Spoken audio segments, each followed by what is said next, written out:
It is a great pleasure to be here to give an update on where Proteomics International Laboratories Limited has reached this year and some of our achievements. And we've entitled the presentation Commercial Launch, which really emphasizes where we are with our products. So standard forward-looking statements disclaimer.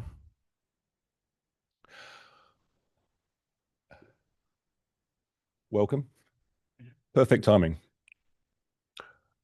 As you know, the key highlights of our company are we are launching 4 first-in-class diagnostic tests, and I will talk about those as we go. The critical element to this is that these tests each address large, addressable markets with significant unmet medical needs. We've conducted large validation studies on each of the tests, and to emphasize that, the studies that we've run on our tests are the largest studies that have been performed in these areas in the world for these diseases. So nobody's performed bigger studies on diabetic kidney disease, endometriosis, or esophageal cancer than we have to create our tests. We have a significant advantage over standard of care. The products have been developed, they're patented, they've got highly attractive margins.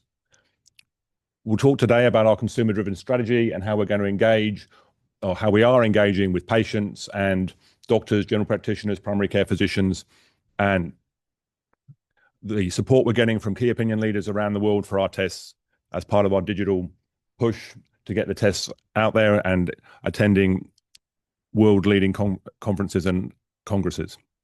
We are funded to execute the strategies that we have, and this is about strategically positioning our company so that we can secure licensing agreements, and I'll talk more to that. But what I would like to say at this point, to really emphasize how far we've come this year, I was looking at the last AGM presentation, and it reminded me that just the achievements that we've made. So in the last year, we've opened a lab in the US and got that fully certified to perform clinical testing. We've got our laboratory here in Australia certified to perform clinical testing. That makes us one of the few specialized pathology companies in Australia that can actually perform clinical diagnostics. We've taken our test for endometriosis and esophageal cancer from the research bench to being commercial ready and launched. We have a series of amazing achievements, and our company is in a phenomenal position compared to where it was a year ago. So it's obviously disappointing to see the share price drop in that time. We understand some of the reasons behind that. We look forward to that correcting back to where we know it should be based on everything I've just described.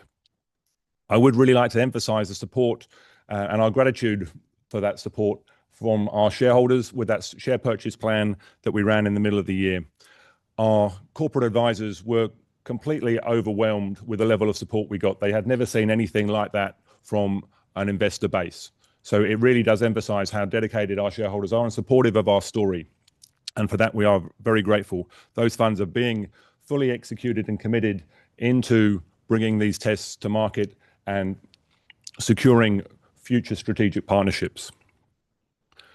Our business model does include our specialist analytical services business, and that's something not to underestimate, because that does provide introductions to companies who want to license diagnostic tests, who want to bring drugs to market.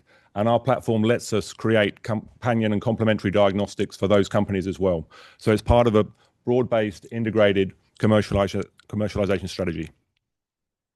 As I said, we have state-of-the-art laboratories, and for those who haven't seen them, you're welcome afterwards to come upstairs and we can show you our current equipment that we have and the upgrades that we've recently made. We still have a tightly held register. We still have a very lean burn for the size of our organization in terms of what we currently are doing and what we're seeking to achieve around the world. The problem and the solution. Those of you in the room know this, but it's worth emphasizing again why we're doing this. We're targeting major diseases which are currently detected late. The consequence of that is poor outcomes for patients and significant costs for healthcare systems globally. We can change that with our tests. ProMarker D, predicting diabetic kidney disease. Roughly 10% of the world's population have type 2 diabetes. Those people will end up with diabetic kidney disease, 1 and 2 currently, will end up on that path to kidney failure, and our test can identify these patients with the view that we can change that. We're in that ramp-up phase for ProMarker D, having launched in Australia and the US, and that test is setting the scene for our other products that are coming through. ProMarker Endo for endometriosis, a condition which is where tissue from the uterus grows into other organs where it doesn't belong, currently diagnosed only with invasive surgery, or at least that's the gold standard, and takes up to 7 years. The launch in Australia is pending, and the US will follow. Esophageal cancer, think acid reflux. Currently only diagnosed as well with a surgical procedure where a pipe is put down the throat and a biopsy is taken. Again, we have a blood test that can change the way that this disease is diagnosed. That test is in its ramp-up phase here in Australia, and our head of research is currently in the US establishing the platform, the technology platform, so that we can bring the test to market in the US in the near term. Fourth on the list, but by no means least, OxiDX is a specialized diagnostic for oxidative stress, which relates to muscle damage.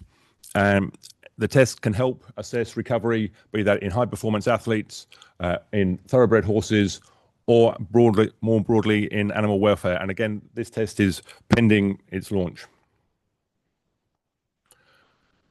The market opportunities are considerable for each of the tests. They're large addressable markets, particularly in the US. Our Australian market is obviously critical for us, given our location. It's also a fantastic training ground and learning ground for us to move into the US. Diabetes affects 32 million people in the US, over 500 million people worldwide. Endometriosis affects roughly 1 in 9 women and girls. The preponderance of endometriosis in fertility environments, or rather infertility environments, is even higher, potentially as high as 1 in 4. So our blood test could transform the way that these patients are, or they're not even patients, the way that these women are treated and managed, so that we can actually better look after this proportion of the population. Esophageal cancer affects up to 20% of Americans. Sorry, acid reflux affects up to 20% of Americans. If they're not careful, the esophageal cancer will as well. So that's a diet-related issue. We don't fully understand why it's so bad, but acid reflux can ultimately lead to esophageal cancer. And because those numbers are so high, again, potential target audience up to 70 million people for our 2 tests that were coming through with endometriosis and esophageal cancer. So unfortunately, they're him and hers tests. Obviously, endometriosis is very much restricted to one half of the population, and esophageal cancer tends to reflect a poor male diet. So it's a test that men choose, a disease that men choose to have. We have a disruptive technology platform that's really worth emphasizing this, because this lets us develop our novel diagnostic tests. Whilst the whole world is focused on genomics and DNA, we have built a technology platform that lets us look at protein-based biomarkers.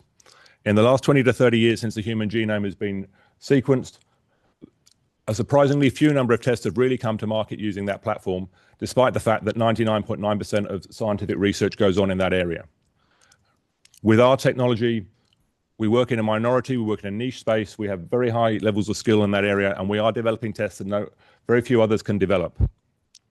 So we identify these protein fingerprints, and that becomes our intellectual property that we can then take into the market as a clinical test and license that know-how to other parties in due course. And we have a range of other tests that will be coming in the months and years ahead.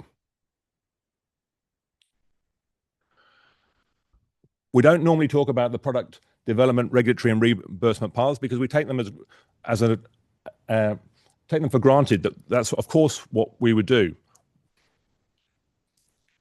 But we understand that path forward. We've got a range of expertise in how we can achieve regulatory approvals and take our tests through the reimbursement path.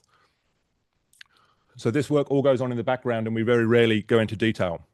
But in terms of product status, the next generation ProMarker-D immunoassay, which we launched this year at the world leading Congress, the American Diabetes Association in the US. That's a highly efficient, streamlined version of our earlier test. The ProMarker ESO test is on a mass spectrometry platform that's been validated in a number of cohorts. The ProMarker Endo test follows the same path in terms of technology. The OxyDX is a dried blood spot test, multiple peer-reviewed publications to support that. So each of the tests themselves are on robust platforms that we understand well.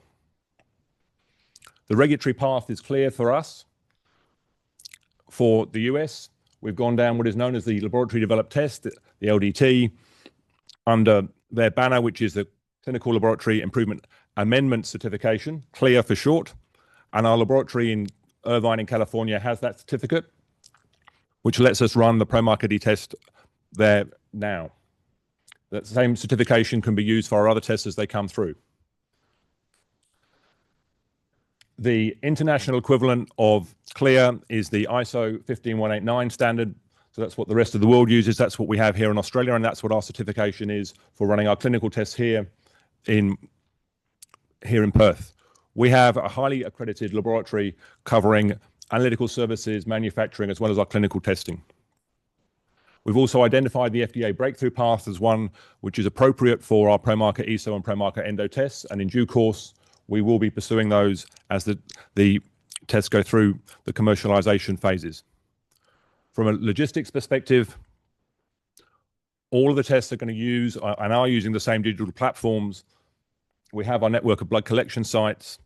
We have a partnership with the Helios Group, Western Diagnostics here in Perth to collect our blood sites through to Labadie, Dorovich, and a range of other parts of the Helios Group across the country. We've got multiple collection sites through California as we expand our test for diabetic kidney disease into the US.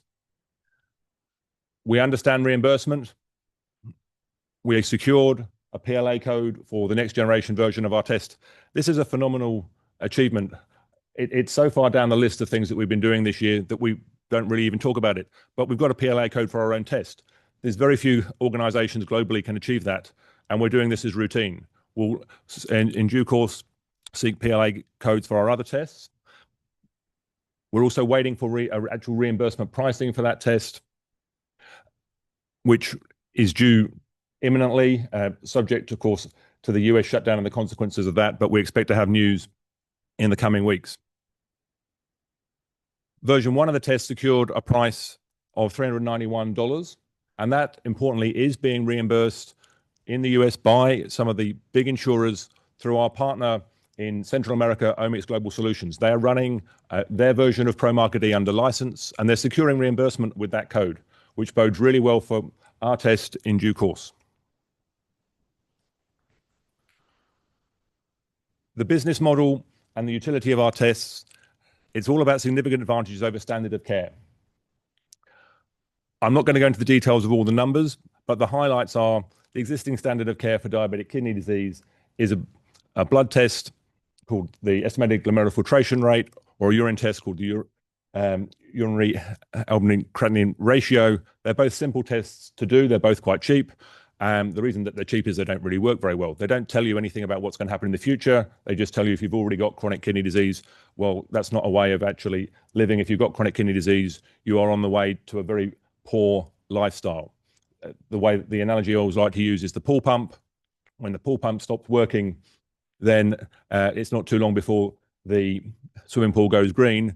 Well, the kidneys are the body's filter system, and if that's not working properly, you're going to have an awful lot of trouble besides just your kidneys themselves. So you're going to be suspect to a lot more infections and a lot more disease.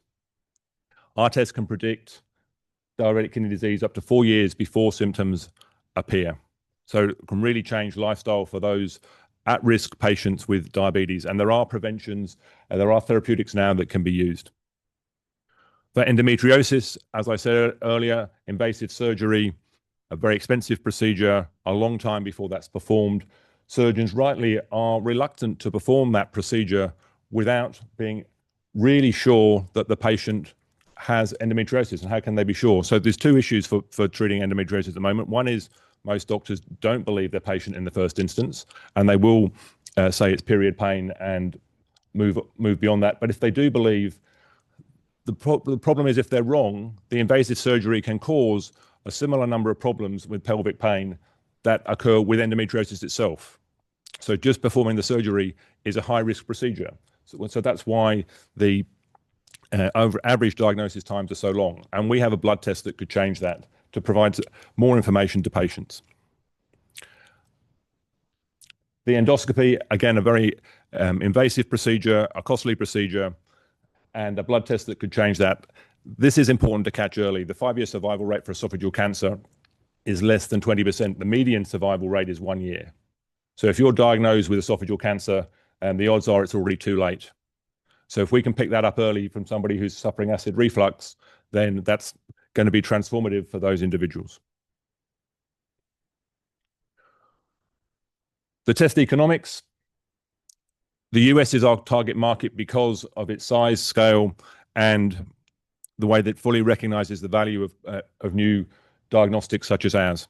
Australia is our learning market, where we're proving our concepts, where we're proving our systems. The pricing is really key for the US. And as we said, we're aiming for $391 for ProMarker D. The endo and ESO tests are likely to be around the $1,000 US mark. We do recognize that those prices are probably not sustainable in Australia. The way that the system is built is we are obliged to keep prices high in Australia to secure the US pricing. If we go low in Australia to a price that the market here might be happy with, then we won't secure appropriate and fair pricing in the US. And so the Australian market is starting to learn that for specialist diagnostics, we're going to have to pay more. And at around that $250 price, we believe that there's good opportunities for ProMarker D in Australia as well. And the other tests we think have got great value, even at $1,000 Australian.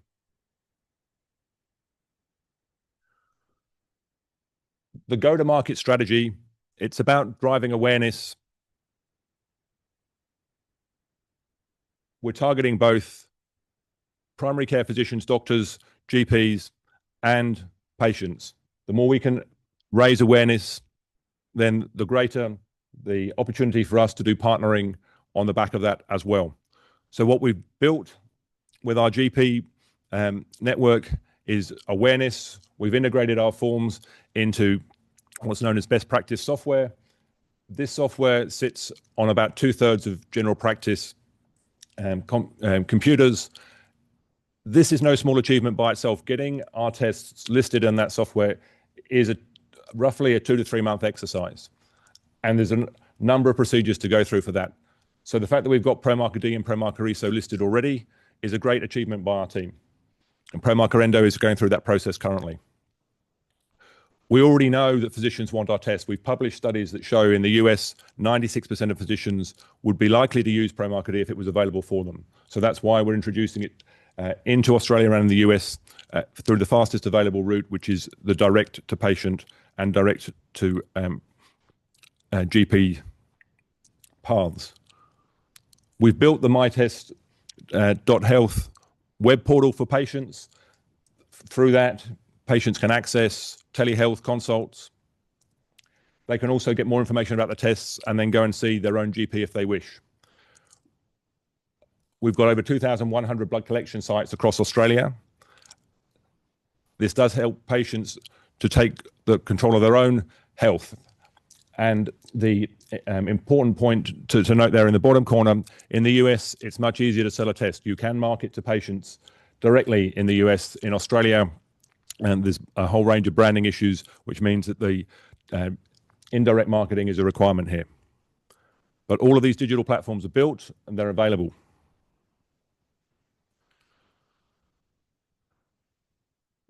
For more market launch, we're in that ramp-up phase seeking partnering. We're driving near-term revenue with a view to maximizing our options for strategic partnering. By focusing on market awareness and launching our tests, I say we've built our platforms, we've got the tests into market. It's the fastest way of others learning about our tests by going the route that we've taken. By getting the reimbursement pricing for our test, then we further de-risk the ProMarker D test. This path for each of our tests is about awareness, de-risking for partners, and making it more easy for others to come and use our test in future. So we're demonstrating that the market wants our test. We're engaging with GPs and key opinion leaders around the world. We're growing that awareness. We've built the platforms. So the objective now is to grow sales via strategic partnerships. We have interest in our tests from government and industry around the world. We have ongoing dialogue with prospective strategic partners. Because of the way we've approached this and the rationale behind this market launch, we have a range of options from here. We can continue to drive revenue through the digital platforms that we've built and the networks with primary care physicians that we built. Or we can license to other partners and let them run the test and keep our platform as well. Or we can provide exclusive licensing rights to others. So all of these are options. And we are in that position where we can talk to a range of groups and pursue each of these conversations on the basis that the test is live. So there's no risk for the other partner to come along and say, well, how do we know this is going to work? Because it's in market. It's in market in 2 continents for ProMarker D, and ESO will be the same, and Endo will be the same. So it really makes it much more appealing for other parties.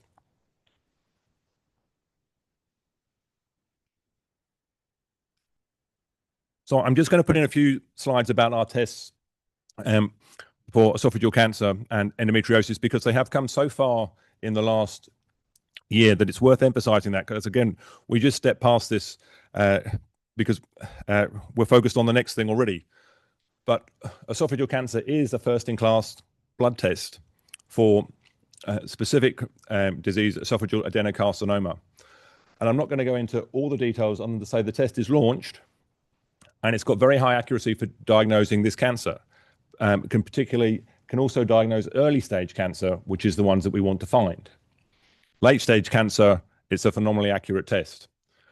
So again, there's ways here of using this test for broad-based screening of patients with acid reflux, and we're preparing to launch in the US. What I'm going to focus on is just a pictorial representation of some of the data that we published earlier this year for the ProMarker ESO test. And what you're looking at here are 3 different cohorts. So just focusing on the panel on the left, we use a traffic light system between low risk, moderate risk, and high risk. And we classify patients to be in each of those zones. And then what we've done here is we've plotted the patients who have esophageal cancer in the purple dots or negative controls in the black dots. And what you can see is really great clustering of those groups, so that the negative controls are all sitting broadly to the left, and those positive for cancer are all sitting broadly to the right. And that is true in all 3 independent cohorts. So this shows that the test is discriminating with good accuracy who has esophageal cancer. And you may think, well, there's a few there that are not in the right place. Well, let me tell you, if you perform an endoscopy, that test itself is only considered to be 75% accurate. That 1 time in 4, the treating physician still misses the fact that that patient had esophageal cancer, even when they stuck a pipe down the throat, took a biopsy, and had a look. So if we can get into the 90% accuracy with a blood test, then we're in a great position. And our key opinion leaders around the world are really emphasizing that we have a fantastic advisory board for ESO, and we also have one for D, and we're building one for Endo. But to highlight that, the gentleman in the bottom corner, Professor Barr from the UK, he has recently published a study on 3,000 or 4,000 patients who they were following for multiple years, doing regular endoscopies on high-risk patients versus no endoscopy. And they found that there was absolutely no difference in death by esophageal cancer for those that they followed with regular endoscopies versus those that they didn't. He wasn't well received by his endoscopy colleagues, but it really emphasizes the need for a blood test in this area. ProMarker Endo, this is the test that everybody wants. A new blood test for the early detection of endometriosis. Again, I'm not going to go into all the detail on the data on this slide, other than to emphasize that what we're picking up are patients who are healthy versus those who are symptomatic for endometriosis but don't have the condition versus those who do have endometriosis.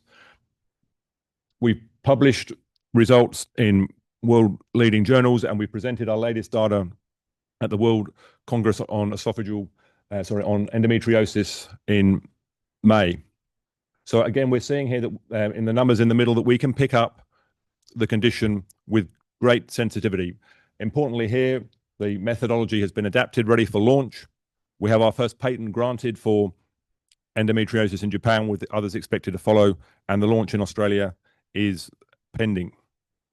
I should say reasonably imminent, depending on how we interact with others in the coming months.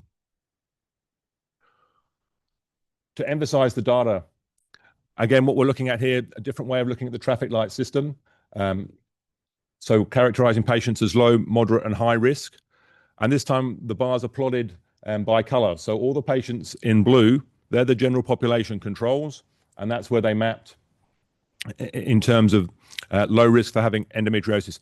All those on the right-hand side in the reddish color all had advanced endometriosis. And you can see that the patients with higher stages of endometriosis broadly map in the high-risk groups, and the patients with low early stages of endometriosis or symptomatic controls all map to the left.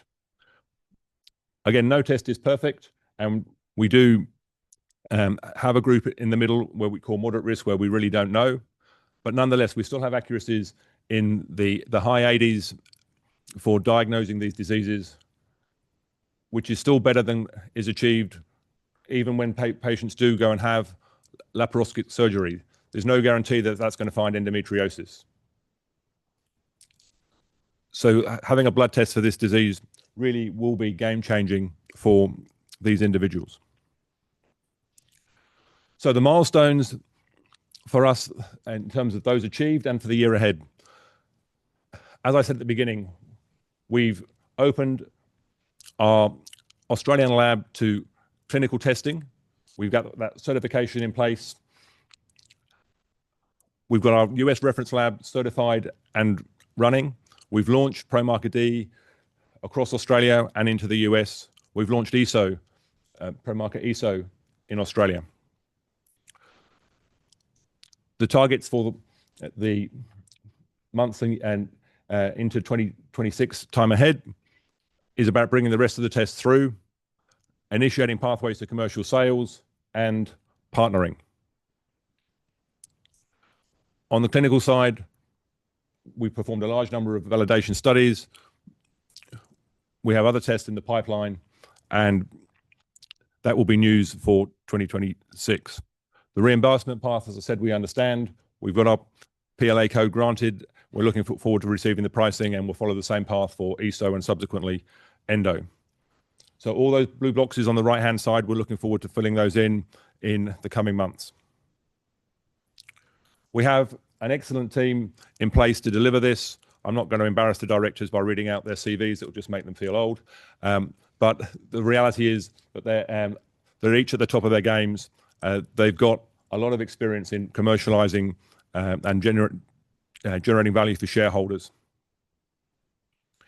Equally, our commercialization team, very dedicated group in terms of experience in the digital side with Jacqueline Gray, our CFO and Head of Corporate Development, Phil Prather, our Chief Commercial Officer in the diagnostic space. Dr. Paul Tan has a wealth of knowledge and understanding of the reimbursement and regulatory space as our Head of Product Development, and Dr. Johan Conradi, a more recent addition to the team, our clinical pathologist, who also works for another company which is aspiring to do great things in diagnostics as well. We have a great team there for commercializing our products. It would be remiss of me not to also mention the other senior members of the management team, our Head of Research, Scott Bringens, as I said, who is in the US, Dr. Kirsten Peters, our Head of Clinical, and Hitomi Lim, who's in the room, our Operations Manager for the laboratories, who ensure that all of our technology gets to the point of being commercializable. So to summarize, we have 4 first-in-class blood tests for major diseases and conditions with significant unmet need. We're in the ramp-up phase for D and ESO with first sales already achieved. We have a commercial platform that's been developed to drive awareness for each test in Australia and then into the US to attract strategic partners. The proprietary technology platform that we have is disruptive. It will let us develop new tests. That in itself is a very important asset that will lead to more assets into the future. We've got the funding, the team, the infrastructure, and the certifications in place. So it's going to be it is a catalyst-rich FY26, and we look forward to delivering on all these achievements and seeing the share price return to what we consider to be fair value, and it's a long way from that at the moment. I thank you very much for your attention.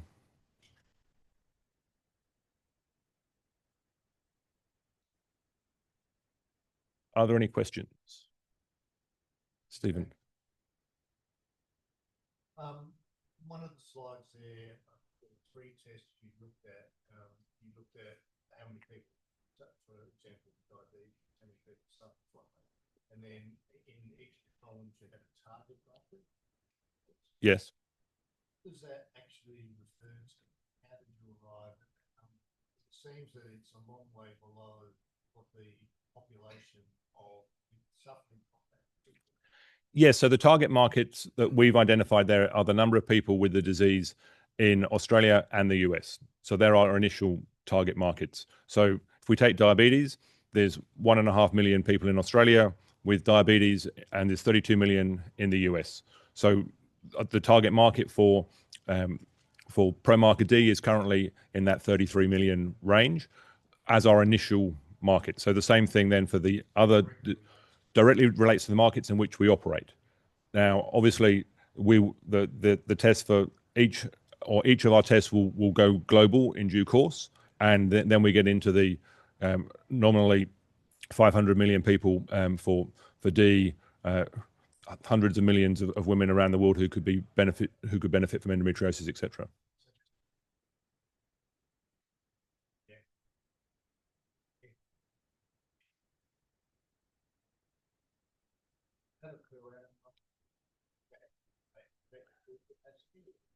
So that's they are per annum numbers, and those capacities were based on the equipment that we had in place at the middle of the year. So we've just installed upgrades to all of our throughput, and at the point that goes live, we'll update those numbers.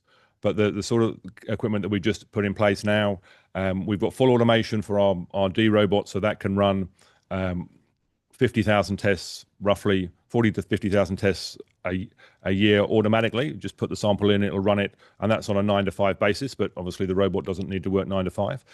So, mind you, I keep persuading the team that they don't need to either, but they're not quite buying into that. But we've also just bought a new piece of equipment for our mass spectrometry platform that could potentially run 1,000 samples a day. So we're still installing that, but the way that we've configured things, the expectation is that one laboratory could run all the samples that we would expect to see in Australia and potentially all the samples that we would expect to see in the US. Very much so.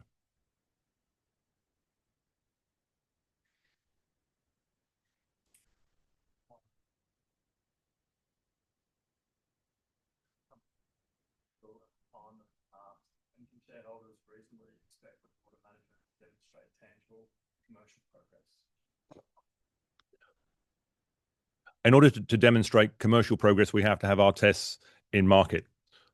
So we're at that stage now where we've got our tests in market, and from here the opportunities will continue to grow. So we've achieved our first commercial objective, which is getting our tests live and raising awareness of them.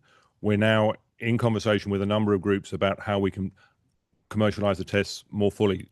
So we recognize that a large number of our shareholder base want to see revenue immediately. This is a long game. We are at the point now where the revenue's starting, and we're at that exciting time where conversations are current with significant groups who will help us commercialize our tests into the future. So we're looking forward to being able to talk about some of these relationships in the coming months, and that we expect to see progress on all of those through the next calendar year. As said in the milestone chart there, we've got a number of expectations for the first half of FY26. We're not backing away from that. I would like, I expect to see some significant progress before I step away. So end of February, no pressure, team. Right, thank you very much. If you'd like to stay for tea and coffee, you're welcome. And if you'd like to have a laboratory tour, Hitomi, please go and see her, and she can give you a quick run through the laboratories as well. Thank you very much for coming.